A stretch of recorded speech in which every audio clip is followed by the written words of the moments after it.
पढ़ रहे थे ना, नाम इसका टी मैदान, पढ़ लिया। मैदान पढ़े थे अपन ने, वे कौन से मैदान पढ़े थे अपन ने? उत्तर भारत के मैदान। कौन से?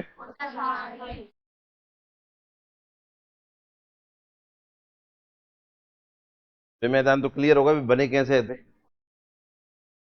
वे मैदान बने कैसे थे? तो अपन ने देखा था कि हिमालय का जो के कारण से प्रायद्वीप पठार के बीच का भाग जो गैप था, से नदियों ने भरा। नदियों ने जब भरा तो नदियों के अवशेष, नदियों के साथ अवशेष आए, ठीक है ना, अपर्दन के दौरान। के कारण वो मैदान का निर्माण हुआ, जिसे हमने नाम दिया क्या? उत्तर भारत का मैदान। वो तो क्लियर था ना, उधर तो कोई दिक्कत ही नहीं।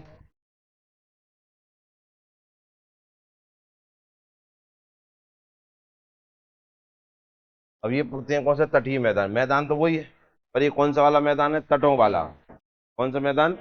तट। तट हमारे पास दो हैं, एक है पूर्वी तट और एक है पश्चिमी तट।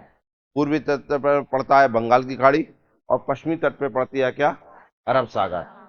और जस्ट इन दोनों के जहां जहां मिलान होता है वहां पड़ता है हिंद महासागर। क्या पड़ता है? हिंद महासागर। तो भारत को तीन ओर से तीन चीजें घेर के रखी हैं: बंगाल की खाड़ी, हिंद महासागर, अरब सागर। ठीक है ना? तो इन तीनों के पास में जो स्थित है उसे हम तट कहते हैं।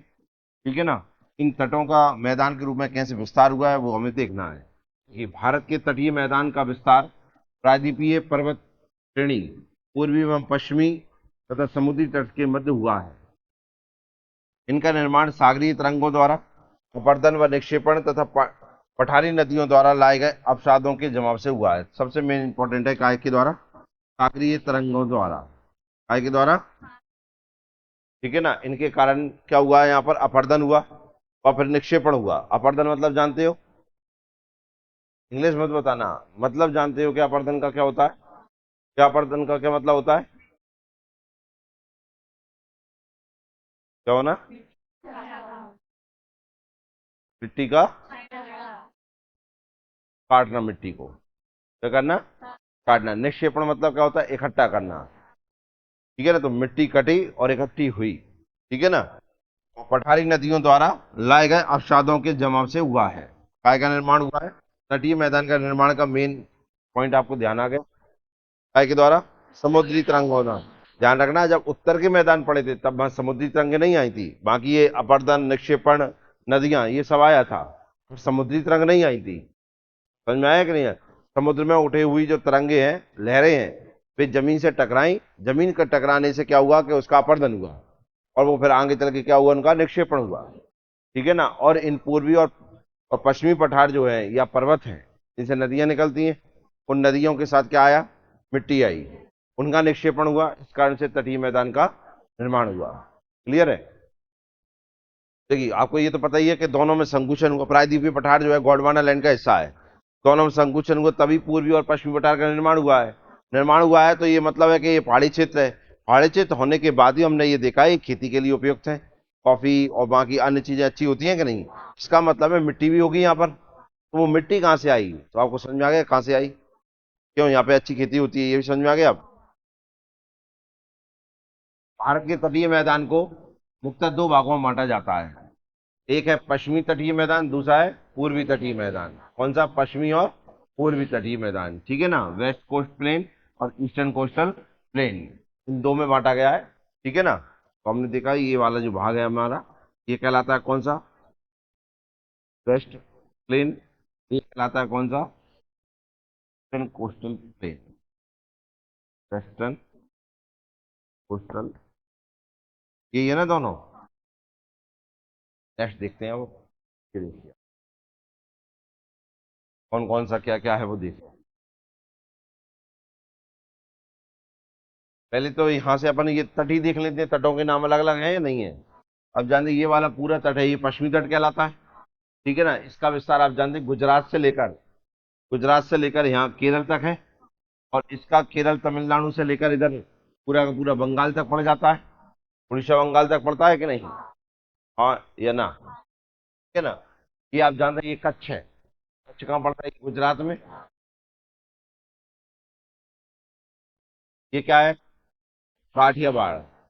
कहाँ पड़ता है काठियावाड़? गुजरात में पड़ता है, ठीक है, तो इसका गुजरात प्लेन नाम हो जाता है। फिर आप जानते हैं ये कौन सा तट है? कोंकण तट है। कौन सा? कोंकण तट, ठीक है ना। ये मालाबार तट है। कौन सा? तीन तट के नाम तो यही हो गए आपके, जैसे मैंने चार बताए हैं यहाँ पर। एक तो मालाबार तट, एक कोंकण तट, और एक काठियावाड़ तट। तीन तो इधर हो गए। कहां से कहां तक? गुजरात से लेकर केरल तक, ठीक है ना। यहाँ देखिए ये कौन सा है? कोरोमंडल तट।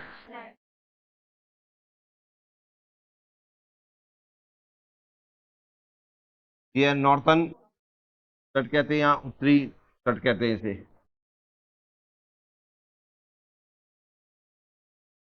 ठीक है ना। इधर दो पाए जाते हैं, उधर कितने होते हैं? तीन। टोटल मिला के कितने हो जाते हैं? एक। और ये उत्कल प्लेन लिखा है, ये प्लेन है, तट नहीं है ये।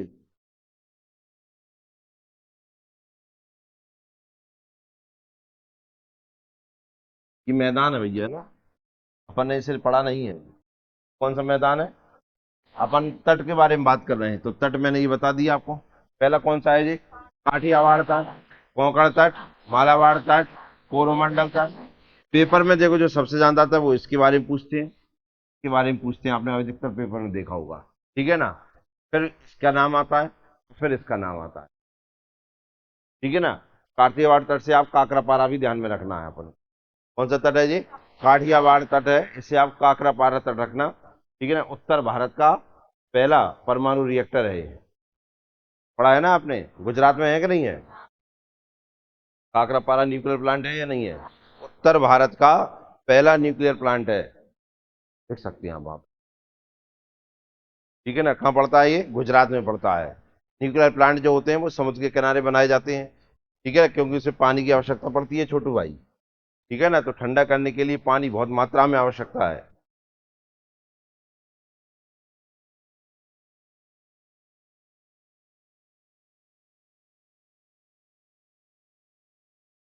कौन सा न्यूक्लियर प्लांट बताए हम? काकरापारा। कौन सा? काकरापारा न्यूक्लियर पावर प्लांट, परमाणु संयंत्र।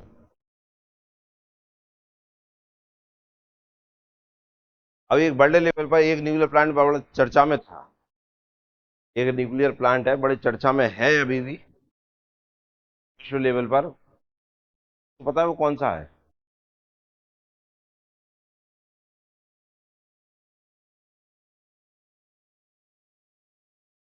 कौन सा वह न्यूक्लियर पावर प्लांट है जो अभी चर्चा में रहा है? कारण से रहा है, वो कारण से भी बता देना आप। दो जनों को पता है क्लास में, और इन दो जब बताएंगे तो आप भी पता करना कि आपको पता था कि नहीं था।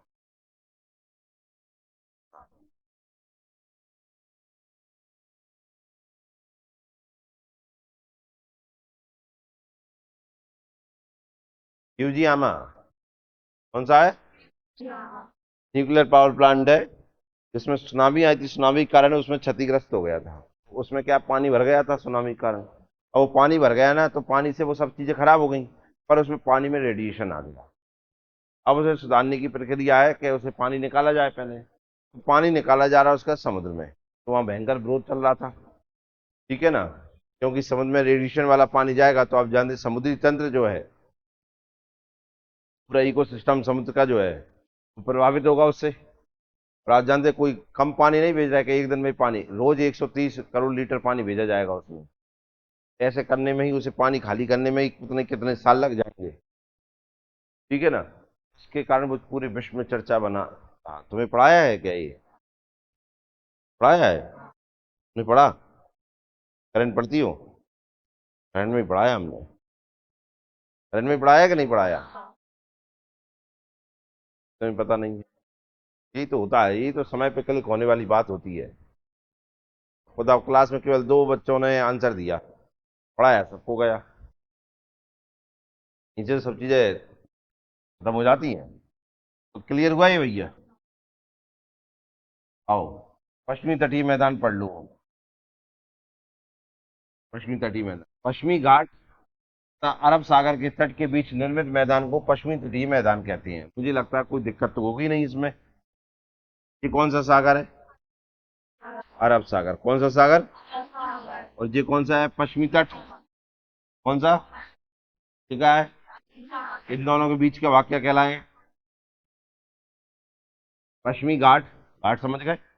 और अरब सागर के तट के बीच निर्मित मैदान को पश्चिमी तटीय मैदान कहा जाता है। बात समझ में आ गई? ठीक है ना। इसका विस्तार गुजरात के सूरत से तमिलनाडु कन्याकुमारी तक, कहां से कहां तक है? आराम से बोल लो, है ना, घबराओ मत। कहा है गुजरात है, जी कहा है यहाँ पे तमिलनाडु है, और यहाँ पड़ता है कन्याकुमारी। क्या पड़ता है? इस वाले भाग को जो नाम दिया गया, इसको क्या नाम दिया गया? पश्चिमी तटीय। क्या नाम दिया गया? पश्चिमी तटीय मैदान। ठीक है ना।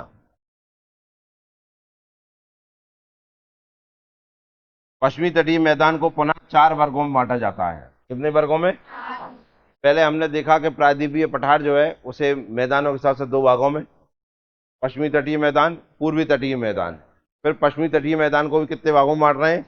4 भागों में बांट रहे हैं। गुजरात का मैदान या तट कह दूं तो गुजरात का तटवर्ती क्षेत्र कच्छ और काठियावाड़ या सौराष्ट्र का तटीय मैदान भी कहते हैं। तो गुजरात के मैदान के हमने नाम देखे, कौन कौन से हो गए? एक नाम दिया कच्छ और काठियावाड़ का मैदान, या एक का नाम हुआ है सौराष्ट्र या का तटीय मैदान। ठीक है ना। क्लियर हुआ? मुझे लगता है इनमें कोई दिक्कत नहीं, याद में याद करने की जरूरत नहीं है, ये तो हमें बस पढ़ना है, जिससे सारी जानकारी हो हमें। कोंकण का मैदान, हमें तो इंपॉर्टेंट ये है कि जे कहाँ है। समझ में आया कि नहीं? पेपर में इसका पूछेंगे, कोंकण का मैदान। ठीक है ना। या तट दमन, महाराष्ट्र से गोवा के बीच, कहां से कहां तक के बीच? कोंकण का मैदान या तट हो गए यहां तक। ठीक है ना। कहां से कहां तक है? दमन से गोवा के बीच है। क्या? दमन से गोवा के बीच, या महाराष्ट्र से गोवा के बीच कह सकते हैं। कहां से कहां तक? कौन सा मैदान है ये? कोंकण का मैदान। अगला आता है कन्नड़ का मैदान या तट। कौन सा है? अभी हमने यहां जब देखा तो इसमें कन्नड़ नहीं है ना। मैंने आपको जब तट लिखाए या पढ़ाता हूं तो मैं हमेशा एक कन्नड़ का तट भी ऐड कर देते हैं कि नहीं, कर्नाटक के लिए हम। ठीक है ना, तो इसी कारण से ही बता देते हैं। गोवा से मंगलुरु के बीच, मंगलुरु पड़ेगा कहाँ आपको? कर्नाटक में। गोवा से मंगलुरु के बीच। ठीक है ना। 3 मैदान हो गए, पहला पढ़ा हमने गुजरात का, दूसरा पढ़ा कोंकण का, तीसरा पढ़ लिया कन्नड़ का।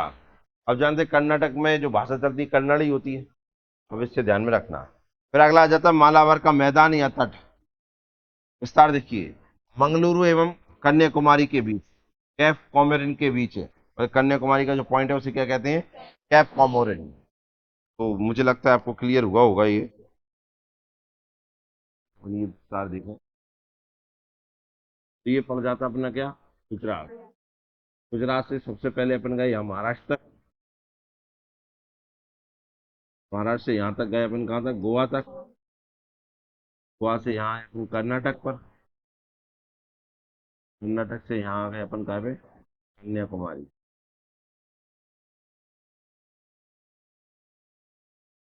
तमिलनाडु पड़ता है कन्याकुमारी, पड़ता है यहाँ क्या है? केरल। ठीक है ना भैया। वाले मैदान को हमने नाम दिया, वो कौन सा नाम दिया हमने? काकरा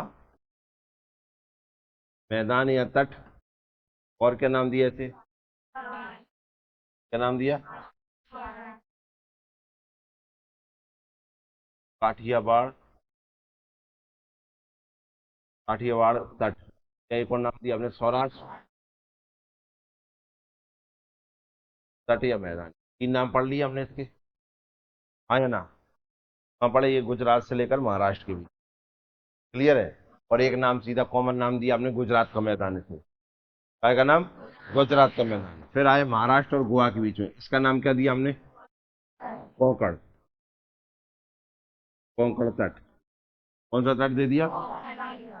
ठीक है ना। मैं आपको मैपिंग ये नहीं कराई, क्योंकि ये सब क्लियर हो जाए तो मैपिंग करने में फिर मजा आएगा। तो अपने आप सीख जाओगे कि नहीं। सारे तट के नाम याद होंगे तो अभियाल पश्चिमी घाट का जब मैपिंग करेंगे तो वो आसान हो जाएगी हमारे लिए। ये कौन सा तट हो गया? कोंकण तट। कोंकण तट का विस्तार कहाँ से कहाँ तक है? महाराष्ट्र से गोवा के बीच में कौन सा तट हो गया? अब गोवा के गोवा से कर्नाटक, कर्नाटक में हम नाम पड़ रहे हैं मंगलुरु। मंगलुरु बंदरगाह है भैया, है ना। बिल्कुल समुद्र के किनारे स्थित है मंगलुरु। जब बंदरगाह पढ़ेंगे अपन, पोर्ट पढ़ेंगे ना, तो इसके नाम आएंगे, ठीक है ना। गोवा से कर्नाटक के बीच में पड़ता है, इसे कहते हैं कन्नड़। कौन सा तट है ये? कन्नड़ तट या कन्नड़ मैदान, ठीक है ना। तट की जगह मैदान लगा देंगे अपन। फिर आता है कर्नाटक।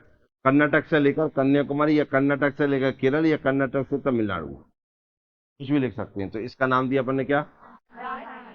मालाबार।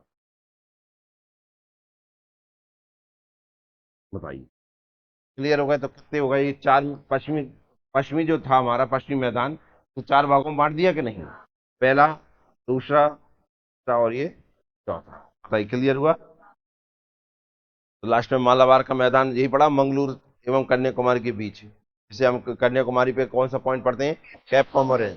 सबसे लास्ट पॉइंट पढ़ते हैं कन्याकुमारी है। कन्याकुमारी में सबसे लास्ट में जो दिखता है हमें यहाँ पर, सबसे लास्ट में ये, इसे कहते हैं क्या? कैप कॉमोरेन। क्लियर है? समझ में आ गया इतना? भारत का पश्चिमी तटीय मैदान गुजरात में सबसे चौड़ा है। अब ये इंपॉर्टेंट फैक्ट हो जाएंगे, ठीक है ना। भारत का पश्चिमी तटीय मैदान सबसे चौड़ा कहां पर है? गुजरात में। और दक्षिण की ओर जाने पर इसकी चौड़ाई कम होती जाती है। हमें भी पता है कि भारत दक्षिण में जाने पर सकरा होता जाता है, चौड़ाई अपने आप ही कम होगी। इतना तो कॉमन सेंस की बात है या नहीं है? लेकिन केरल में है पुनः चौड़ा हो जाता है, पहाड़ियों के कारण से वहां चौड़ाई ज्यादा दिखती है। कहां पर? केरल में, ठीक है ना। इधर पहाड़ी पड़ती है, इस कारण से इधर पश्चिमी तट का मैदान ज्यादा चौड़ा दिखता है। अंग्रेज कोंकण के तटीय मैदान पर साल, सागवान आदि की अधिकता है। कौन से तट पर? कोंकण के तटीय मैदान पर कौन कौन से पेड़ पाए जाए? साल, सागवान आदि। सागवान, सागवान, सागवान मतलब सागवान। मध्य प्रदेश में भी इनकी अधिकता है। मध्य प्रदेश में आप जानते हो सबसे ज्यादा जो वनों में जो पेड़ है, काय काय के हैं? साल और साग, यही है ना। तो हमारे जैसा एक और काम मिला आपको, कोंकण, ठीक है ना। कन्नड़ के तटीय मैदान का निर्माण प्राचीन रूपांतरित चट्टानों से हुआ है, जिस पर गरम मसाले, सुपारी, नारियल आदि की कृषि की जाती है। कहाँ पर? कन्नड़। काय काय की खेती की जाती है? गरम मसालों की, ठीक है ना। सुपारी, नारियल आदि की कृषि की जाती है। तो कोंकण पर साल और सागवान आ गए, कन्नड़ पे मसाले आ गए, ठीक है ना। सुपारी जानो। मालाबार के तटीय मैदान में कयाल मतलब लैगून पाए जाते हैं। देखो लैगून का एक और नाम क्या होता है? कयाल। अब देखो इधर केरल है, यहाँ पर है केरल, इसके पास में आप जानते हैं ये समुद्र लगा है। क्या लगा है ये? समुद्र लगा है। तो इसके कारण यहाँ पर लैगून का निर्माण हुआ है। एक नदियों के कारण लैगून होता है, ठीक है ना। उन्हें गोखुर झील कहते हैं हम। क्या कहते हैं हम उन्हें? गोखुर झील। और जो समुद्र के कारण निर्माण होता है ऐसी झीलों का, उन्हें हम कहते हैं लैगून। कैसे निर्माण होता है? जिस समुद्र का पानी जब अंदर आएगा यहाँ पर, तो जो निचले क्षेत्र है उनमें भर जाएगा, या बना दिए जाते हैं, भर जाएगा। तो जब लहर लौट कर जाएगी तो वो पानी भरा रह जाएगा और बाकी पानी लौट जाएगा समुद्र में। जो पानी भरा रह गया उसे कहते हैं लैगून। क्या कहते हैं उसे?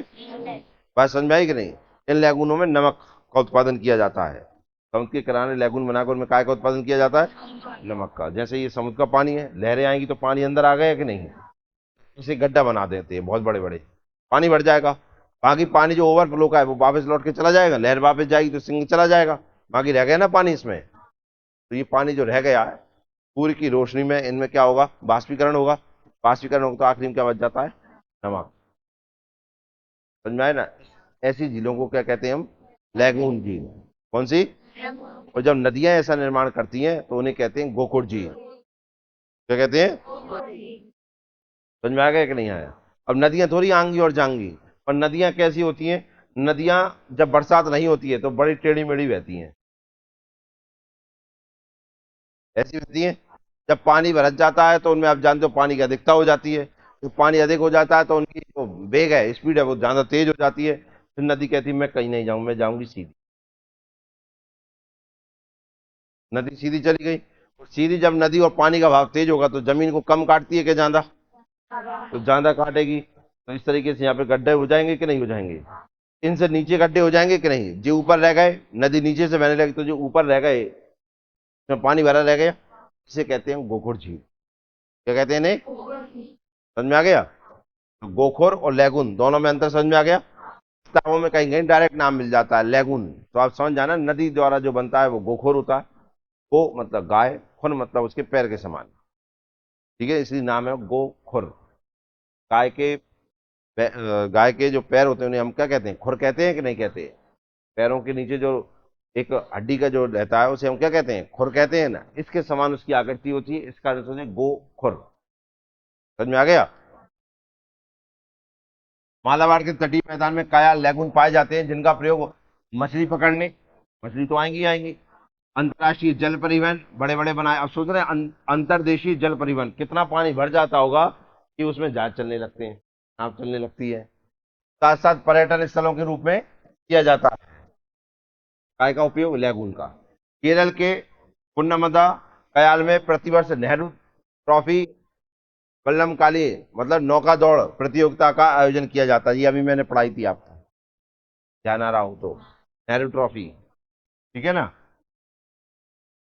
नौका दौड़ होती है। बहुत सारे देश भाग लेते हैं इसमें। ठीक है ना, बहुत प्रसिद्ध है। आपने कभी देखा हो तो एक एक नाव में 100 100 150 150 बैठ के फिर नाव चलाते हुए देखिए कि नहीं देखी? अरे तो मैं थोड़ी ले जाऊंगा, देख लेना। समझ में आया कि नहीं आया? तो ये क्वेश्चन आपका करंट का है कि नहीं इसमें?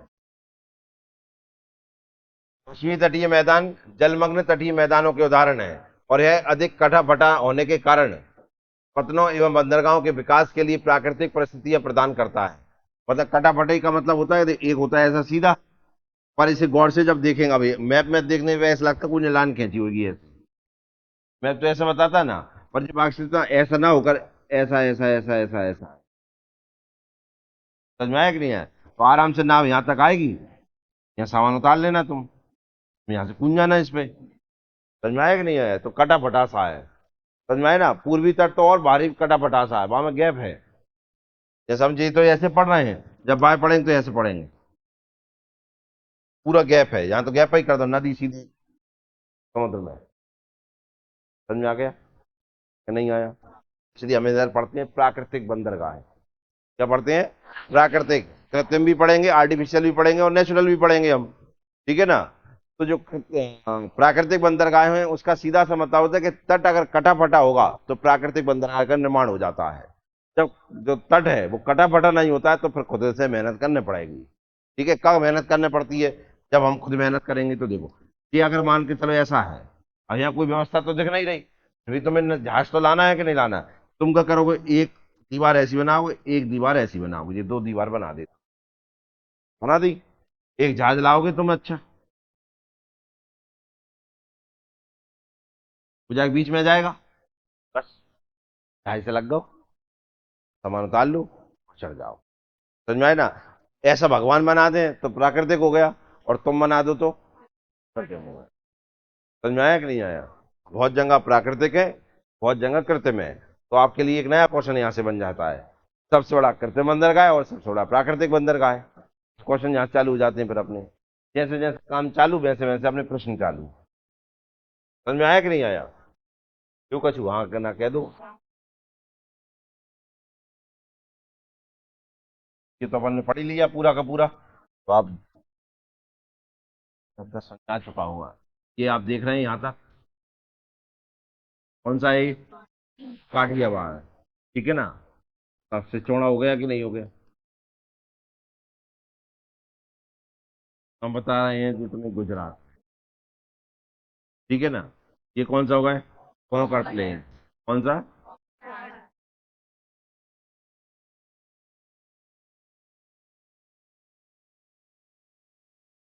महाराष्ट्र से लेकर, ये हो गया, ये यहाँ गुजरात से लेकर महाराष्ट्र। फिर आप देख रहे हैं ये कौन सा है? कन्नड़ है। कन्नड़ तट। कहाँ से कहाँ? गुजरात से लेकर कर्नाटक। वहां से लेकर मंगलुरु की है। ठीक है, हमने गलत क्या ली। देखिए इसका नाम है क्या? मालाबार। कहाँ से कहाँ तक? कर्नाटक से तमिलनाडु कहेंगे हम तो, कोई रोक ले हमें। केरल या तमिलनाडु। तो आए है कि नहीं आए? तो कितने तट हो गए? 4। सबसे चौड़ा हमने ये देखा। ठीक है ना? तो हमने ये देखा कि यहाँ पर कन्नड़ तट है, कोंकण तट है। यहाँ तो साल सागौन क्या दिखता है? यहाँ मसाले हो रहे हैं। और यहाँ क्या कर रहे हो? मछली पकड़ने का काम, नमक उत्पादन, और यहाँ भी मसाले ही है। ठीक है ना? सब है यहाँ पर। पढ़े अब हम। पूर्वी तटीय मैदान। कौन सा मैदान? पूर्वी तटीय मैदान में देखिए आप। पूर्वी घाट तथा बंगाल की खाड़ी के तट के बीच निर्मित मैदान को पूर्वी तटीय मैदान कहते हैं। इसका विस्तार स्वर्ण रेखा नदी से लेकर कन्याकुमारी तक है। कौन सी नदी से?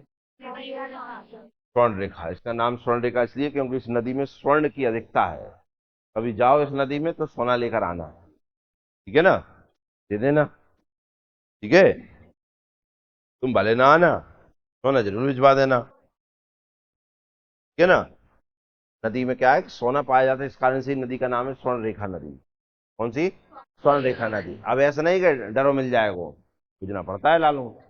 ठीक है? नदी के आसपास का जो क्षेत्र है, जंगली एरिया है, उसमें सोना मिल जाता है। यहाँ पर इसका नाम है स्वर्ण रेखा नदी। क्या नाम है? तुम्हें लगता है बचा होगा इसमें? तुम जैसे वहां और भी होंगे। तुमने कहीं कहाँ पढ़ा है? ये सोना खोजो। ये तो इसमें पूर्वी तटीय मैदान या घाट को 3 भागों में बांटा जाता है। उसे कितने में बांटा था भैया? कितने बांट रहे हैं? 3। आओ 3 के नाम देखो।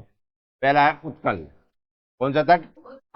स्वर्ण रेखा नदी से महानदी के बीच उड़ीसा में पाया जाएगा। कौन सी नदी के बीच में?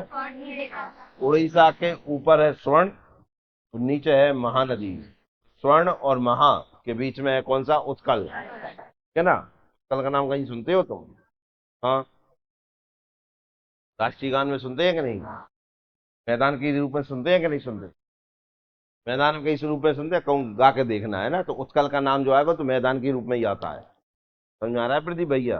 राष्ट्रीय गान जानो? हाँ को है? गुड।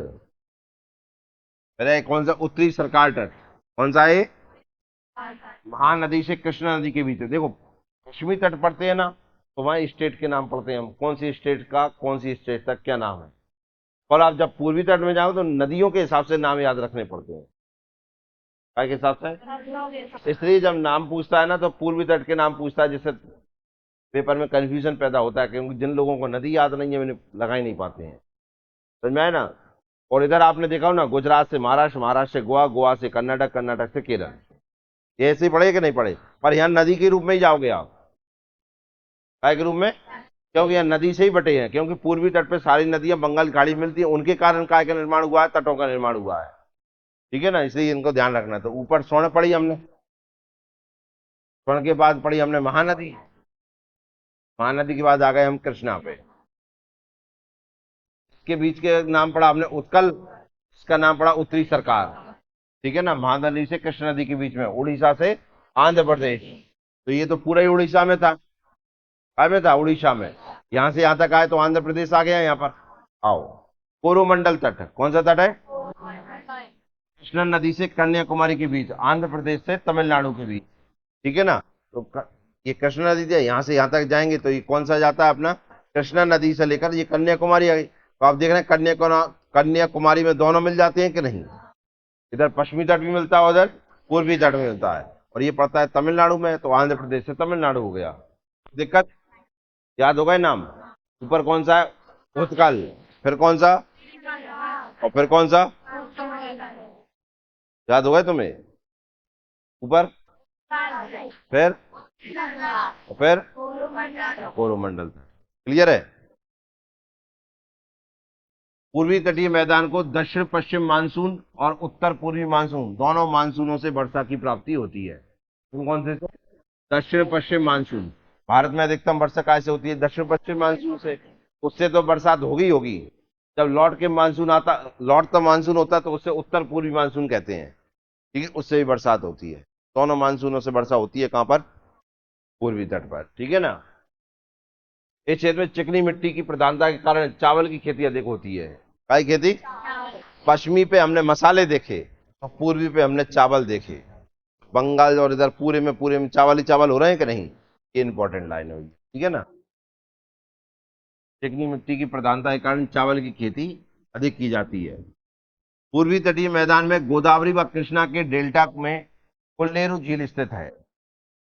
ये इंपॉर्टेंट है। कौन सी झील इंपॉर्टेंट है? कोल्लेरू।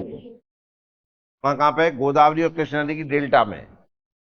क्योंकि दोनों का डेल्टा एक ही जगह आता है, बीच में एक झील का निर्माण हो जाता है जिसका नाम है कौन सी झील? कोल्लेरू झील। चिल्का व पुलिकट लैगून झीलें भी पूर्वी तटीय मैदान पर स्थित हैं। अब चिल्का का नाम सुना ही होगा आपने, पुलिकट का नाम भी सुना होगा।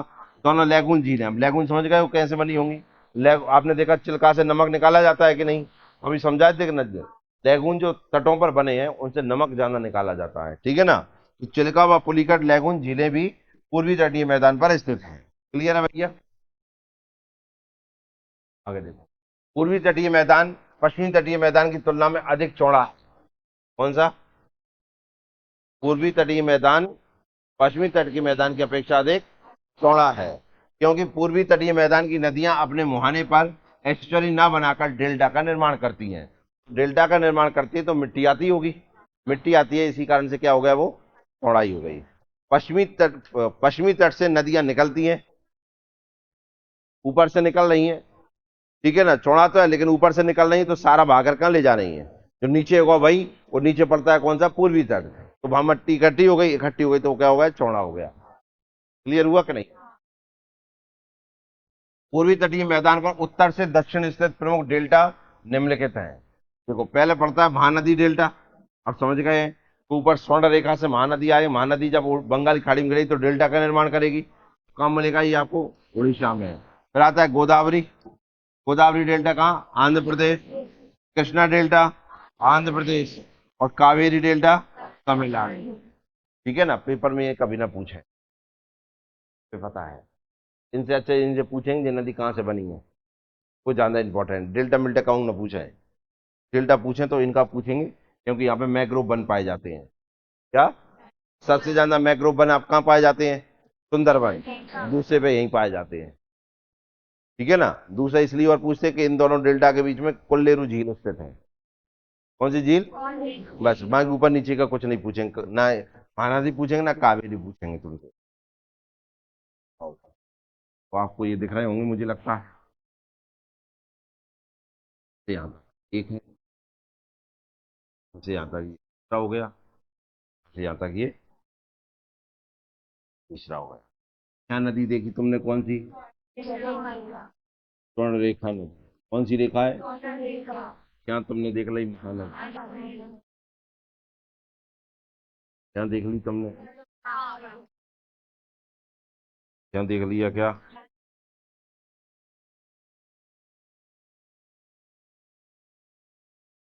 ठीक है ना। पूरा का पूरा पड़ेगा कहाँ पर? उड़ीसा में। ठीक है ना। यहाँ से लेकर यहाँ तक पड़ता है कहाँ में? उड़ीसा में ही पढ़ लो तुम्हें, तुम उड़ीसा में ही चली जाओ। ये पड़ेगा कहाँ पर आपको? का नाम है उत्कल मैदान। उत्कल का मैदान आएगा।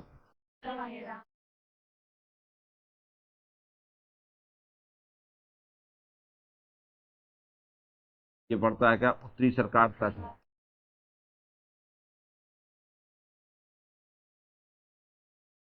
ये पड़ता है क्या?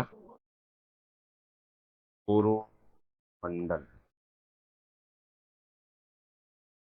ठीक है ना। क्लियर हुआ कि नहीं हुआ ये? अभी तो बड़ा आसान सा दिख रहा है हमें, खटाफटा है, तो नदियां बहुत हैं यहाँ पर। ठीक है ना। आओ, अब आते हैं क्या यहाँ पर? भारत के द्वीप समूह। कौन से? आप देखो, ये जो हमने पढ़े, इससे पहले वाले पॉइंट में हमने यहाँ पर कौन कौन सी पहाड़ी स्थित है, जैसे सेवरॉय की पहाड़ी पढ़ी हमने, पढ़ी थी कि नहीं पढ़ी? तो ऐसी पहाड़ी पूरी पढ़ रखी है हमने। अब हम जब इसका मैपिंग करें तो देखो हमारे पास क्या क्या मिल सका। पहाड़ी मिल गई, फिर हमने पश्चिमी तट पढ़ा, फिर पूर्वी तट पढ़ा, फिर इनके तट पड़े। तो पूरा का पूरा बनाने के लिए हो गए ना, फिर उनकी पर्वतों की चोटियां हो गई। ठीक है ना। तो ये सारा का सारा अब मैपिंग करने के लिए बहुत सारा चीज मिल गई कि नहीं। अब मैपिंग करने में मजा आएगा। जैसे ही लाइनें खींचेंगे पूर्वी और पश्चिमी, तो सबसे पहले तट बनाओ।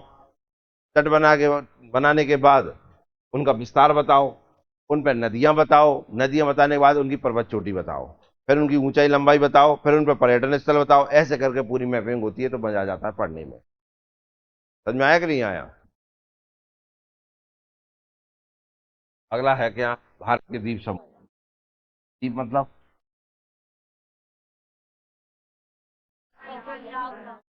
क्या, तुम्हें पता है नीलेश, प्रायद्वीप किसे कहते हैं। आओ, भारत के द्वीप समूह पढ़ रहे हैं, क्या पढ़ रहे हैं। भारत के द्वीप समूह को मुख्यतः दो भागों में बांटा जा सकता है। पहला, बंगाल की खाड़ी में स्थित अंडमान और निकोबार द्वीप समूह, और दूसरे अरब सागर में स्थित लक्षद्वीप द्वीप समूह, और दूसरे अन्य द्वीप। ठीक है ना। मेन हम दो देखते हैं भारत में, अंडमान निकोबार और लक्षद्वीप। तो दो द्वीप समूह हो गए कि नहीं, कितने।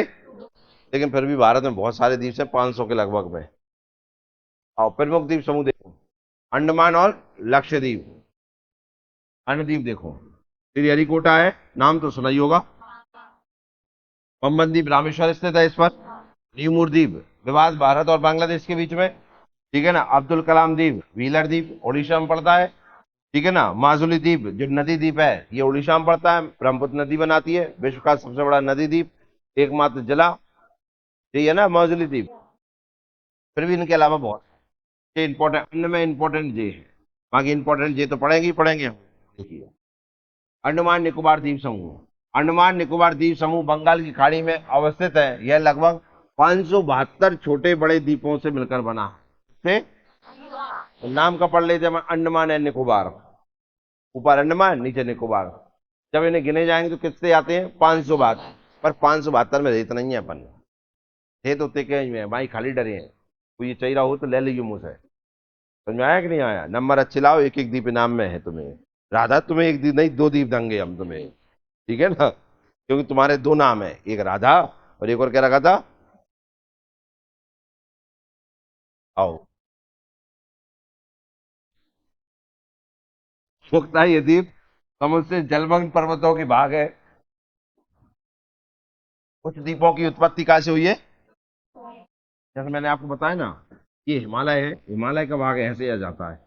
यहाँ पानी भर रहा है, उसकी जो पर्वतों की जो ऊंची चोटी है, वो काय कर पानी से टकरा टकरा कर उनका नुकीला भाग काय में बदल गया, ऐसा समतल मैदान बदल गया, तो उसे हमने नाम दे दिया, क्या, द्वीप का नाम दे दिया है। नीचे देखोगे तो दूर से पानी में जाके देखना कभी, आप देखेंगे एक पहाड़ खड़ा हुआ है पूरा, पर वो पहाड़ ऊपर से ऐसा होता है, पर वो ऊपर से ऐसा हो गया है।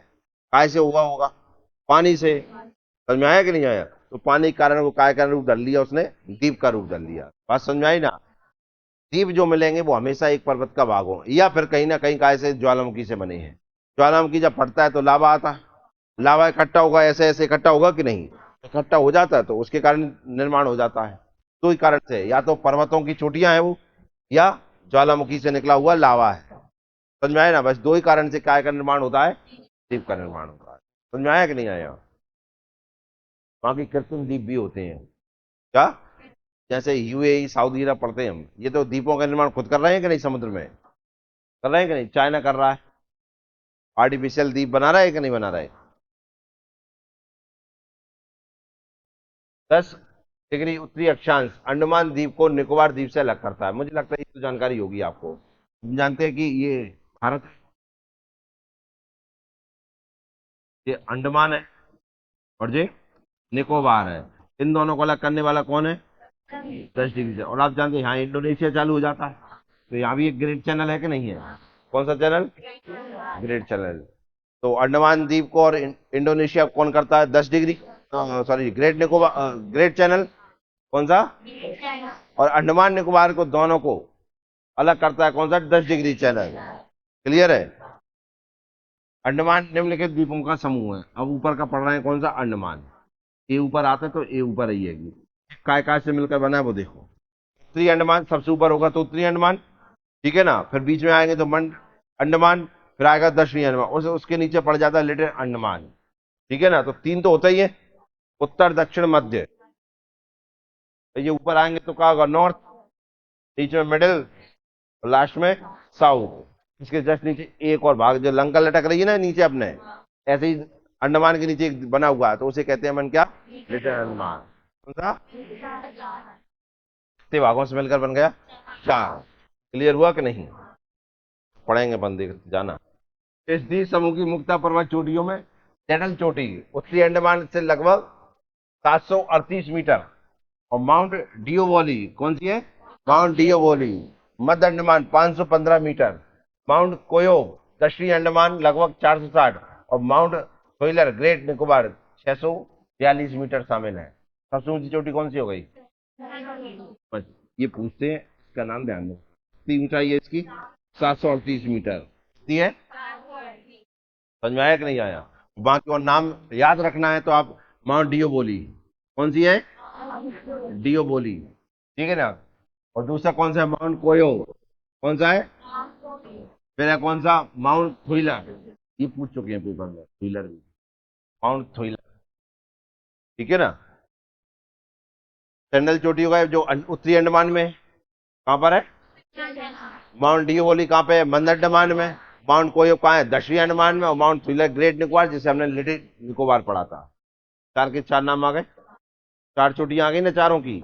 इन सब में चारों में सबसे बड़ी कौन सी है, सैडल चोटी, कौन सी है, क्लियर हुआ, समझ में आया ना।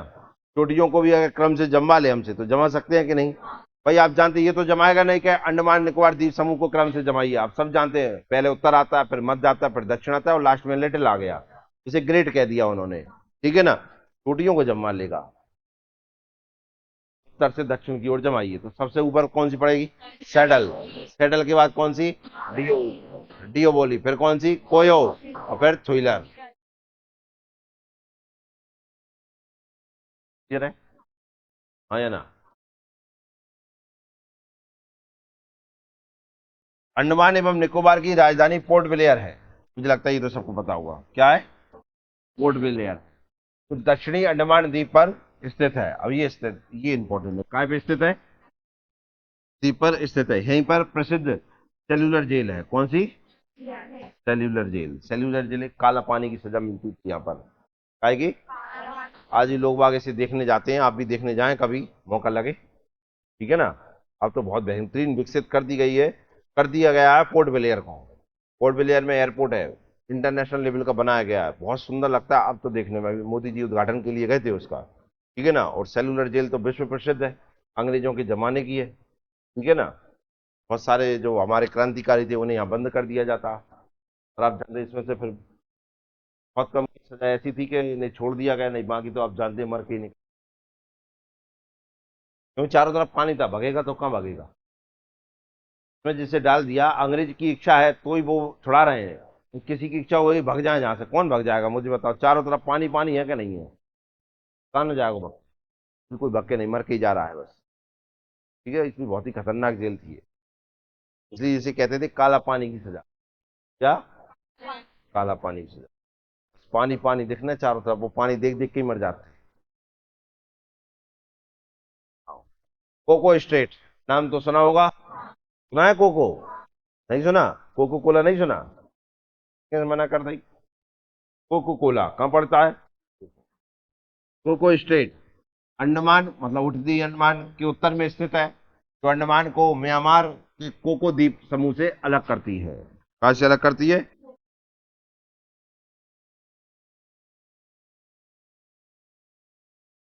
ये अपना भारत हो गया, ये अंडमान निकोबार हो गया, यहाँ पड़ जाता है कौन सा, म्यांमार, ठीक है। ये तो हो गया अंडमान एंड निकोबार, यहाँ हो गया म्यांमार, इन दोनों के बीच में यहाँ पर है कोको स्टेट, कौन सी स्टेट, ठीक है ना। ये पहले भारत का था, तो नेहरू जी ने इसको दे दिया कि लाल अपना ये अगर दे दो, और लाल बेवफा निकला भारत के लिए, लाल कौन के पास पहुंच गया, चाइना, चल तो दाओ हमने, तू भी तो हमरो दोस्त है, कौन, भारत हमारा दोस्त है, बाने हमें दाओ, तू हमने दोस्त हमने तो दाओ, ठीक है। चीन के तो मैं कोई का दोस्त नहीं, सब मुझे दे दो, इसलिए वो सबसे लेता रहता है। समझ में आया ना।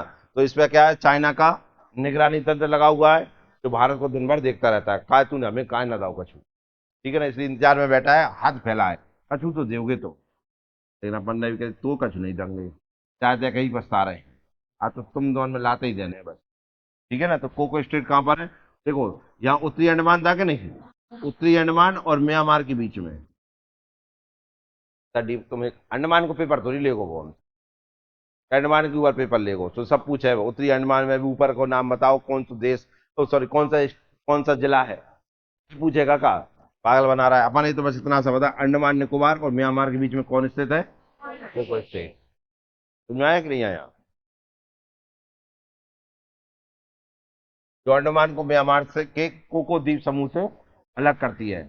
दक्षिणी अंडमान, समझ गया, दक्षिणी अंडमान। दक्षिणी अंडमान के नीचे ग्रेट अंडमान या लिटिल अंडमान पड़ता है कि नहीं। दक्षिणी अंडमान एवं लिटिल अंडमान के बीच डंकन पास, कौन सा पास है, आ गया ना डंकन। डंकन ही क्यों आया, समझ गए कि नहीं समझ गए अब आप, कुछ समझे कि नहीं, ना बोल देते।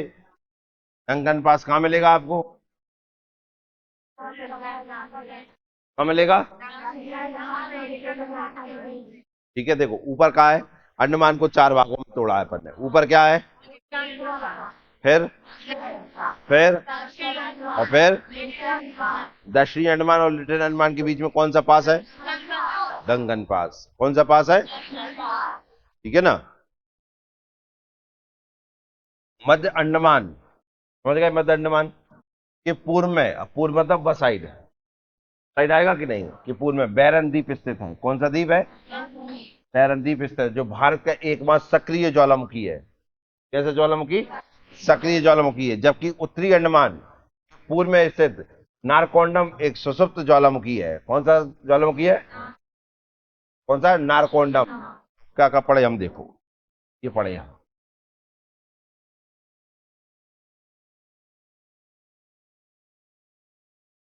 ये है अंडमान और ये है निकोबार। कोई दिक्कत, इसे हमने तोड़ दिया फिर कितने में, 4 भाग में। ठीक है ना। इसे दिया नॉर्थ अंडमान, इसे दिया हमने कौन सा, मिडिल अंडमान, इसे साउथ, और इसे लिटिल, और इस पूरे का नाम हो गया क्या, अंडमान। क्लियर है। पूर्व में तो आप जानते, इधर ईस्ट होता है, इधर वेस्ट होता है, इधर नॉर्थ होता है और इधर साउथ होता है, यही होते हैं ना। आप जाना ये नॉर्थ अंडमान के इधर और एक साउथ अंडमान के इधर, दोनों में पढ़े।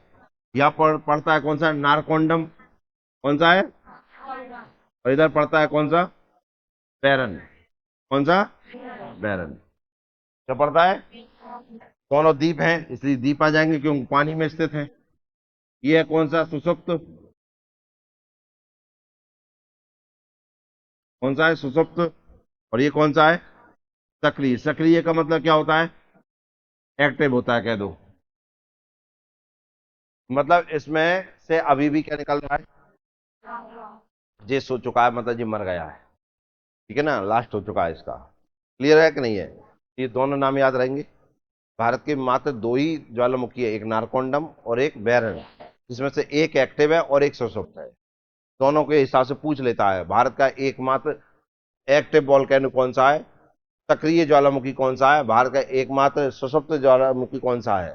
तो नाम आपको याद रखने हैं। कहाँ स्थित है, लोकेशन ध्यान आ गई। ठीक है ना, अंडमान के पूर्व में। अंडमान में भी और डीपली चली जाएगा, बिल्कुल ही पीपल बार है तो कह देना नॉर्थ अंडमान के पूर्व में, साउथ अंडमान के पूर्व में, दोनों पूर्व में स्थित है।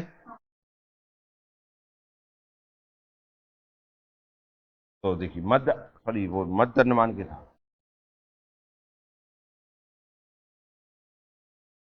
मध्य अंडमान। ठीक है ना। मध्य अंडमान के पूर्व में बैरन द्वीप स्थित है, जो भारत का एकमात्र सक्रिय ज्वालामुखी, जबकि उत्तरी अंडमान की पूर्व में नारकोंडम एक सुषुप्त ज्वालामुखी द्वीप है। क्लियर हो गए ये। निकोबार कई द्वीपों से का समूह है, जैसे कार निकोबार, लिटिल निकोबार और ग्रेट निकोबार। तो 3 जी हो गए। कौन कौन से, ऊपर कार है, बीच में लिटिल है और लास्ट में ग्रेट है। Car, little, great. पर कौन सी है, कार, बीच में पेराई, लास्ट में हो गई ग्रेट तो आप डूब चुका है सुनामी में। इस पे हम जानते थे एक भारत का सबसे साउथेस्ट पॉइंट स्थित था, नाम था उसका क्या, क्या नाम था? पॉइंट, कॉल किधर कह रहे हैं, पॉइंट है कि कॉल है? इधर कॉल गई थी, फिर अभी यार वहीं पे से गिरा गया भाई, रुक जाओ। 6 डिग्री चैनल ग्रेट निकोबार को सुमात्रा से अलग करता है। सुमात्रा मतलब इंडोनेशिया से। तो अभी करंट में पूछा था मैंने आपसे, आप आंसर दिया ग्रेट निकोबार, ग्रेट निकोबार। मैंने कहा था इसका आप डिग्री में नाम बताओ, कौन सा डिग्री है? तुम देख रहे कछुआ में मुझे का आंसर दे रहे थे तो देख रहे थे, 6 डिग्री की जगह का नाम 10 डिग्री का ही आंसर था, 10 डिग्री। कौन सा डिग्री है? 6 डिग्री। इनका नाम है क्या? ग्रेट निकोबार नाम है। क्या नाम है? एक से एक डरे हो तुम। ग्रेट निकोबार द्वीप भौगोलिक रूप से इंडोनेशिया के सुमात्रा द्वीप के सबसे निकट अवस्थित भारतीय क्षेत्र है। भारत का दक्षिणतम बिंदु इंदिरा पॉइंट है, जो ग्रेट निकोबार के दक्षिण में स्थित है। 2004 की सुनामी के कारण यह जल में डूब गया। इंदिरा पॉइंट का अन्य नाम पिग्मेलियन पॉइंट है। कौन सा है? और भी नाम बताए थे मैंने, और भी नाम बताए पिग्मेलियन के अलावा, और कौन सा बताए थे? पार्सन पॉइंट। कौन सा पॉइंट? वर्तमान में अब नाम है क्या? इंदिरा पॉइंट। राजीव गांधी ने रखा है ये। किसने रखा है ये नाम? राजीव गांधी ने। ठीक है ना, एक बार गए थे, एकमात्र बार ही गए थे वो। ठीक है ना, तो नाम रख के आ गए थे इसका क्या? इंदिरा पॉइंट। ठीक है, पहले इसका नाम था पिग्मिलियन पॉइंट। क्लियर है भैया? समझ में आ गया कि नहीं आया?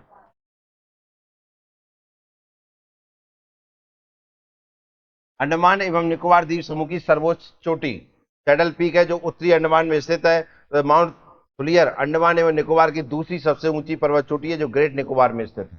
तो ये आपको ध्यान रखना।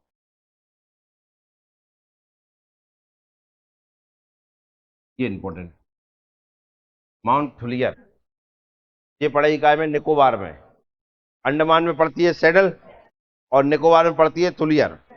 तुलियर जो है वो निकोबार की सबसे ऊंची चोटी हो गई, सैडल पीक दोनों की सबसे ऊंची चोटी हो गई ओवरऑल। बात पल्ले पड़ गई? कब पड़ गई? मैंने जी कहा ये है भारत, और ये अंडमान निकोबार, अंडमान एंड निकोबार। इधर पड़ती है सैडल पीक, कौन सी? और इधर पड़ता है क्या? थुलियर। ये इसकी सबसे, ये अंडमान है और ये निकोबार है। ये निकोबार की सबसे ऊंची चोटी हो गई, निकोबार की सबसे ऊंची चोटी। ये अंडमान की सबसे ऊंची चोटी हो गई कि नहीं?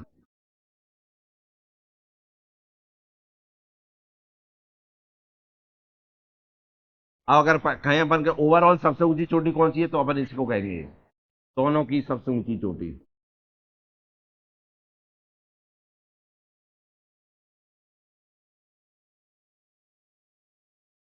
अब जानते हैं 738 मीटर। ठीक है, क्लियर हुआ भैया? यहाँ जारवा, सांपेन आदि प्रमुख जनजातियों के लोग आज भी अपने आदिम जाति आदिम स्थिति में जीवन यापन करते हैं। तो मैंने बहुत बार बताया है, जारवा और सांपेन कौन सी आज भी आदि मानुष की तरह रह रहे हैं। ठीक है ना, वर्तमान की दुनिया से इनका कोई संपर्क नहीं है। ये आज भी खानाबदोश तरीके से ही रहते हैं, पूरी दुनिया से कटे हुए हैं। समझ में आया? ना इन्हें टेक्नोलॉजी से लेना देना है, ना आज के जो हम खान पान है इससे लेना। इनका खान पान रहन सहन आज भी उस जमाने का है जिसने हम इतिहास में पढ़ के आते हैं, आदि मानव। समझ में आया कि नहीं आया? आया मैंने बहुत बार इनके बारे में आपको। समझ में आया कि नहीं आया? वर्ष 2014 के 16वीं लोकसभा चुनाव में पहली बार सांपेन जनजाति ने मतदान किया था। ये इंपॉर्टेंट। कौन सी जनजाति ने? सांपेन जनजाति ने। याद रखना भैया ना।